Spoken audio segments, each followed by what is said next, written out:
এক মুসাফির জঙ্গলের মধ্য দিয়ে হেঁটে যাচ্ছে। এমন সময় সে একটা সিংহকে রশি দিয়ে বাঁধা অবস্থায় দেখতে পেল।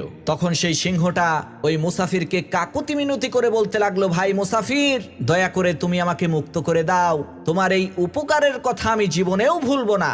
সিংহের এই কথায় মুসাফিরের মনে দয়া হলো, সে ওই সিংহটাকে মুক্ত করে দিল।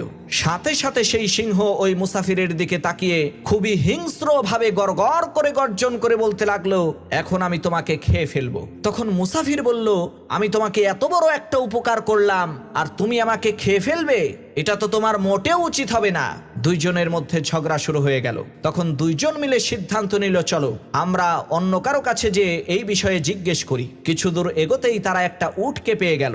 তাদের দুজনের সমস্ত ঘটনা শোনার পর উট বলে উঠল, মানুষ এমন একটা নিমকহারাম জাতি, সারাটা জীবন আমাদেরকে দিয়ে কাজ করায়, কিন্তু যখনই আমরা বুড়ো হয়ে যাই তখন আমাদেরকে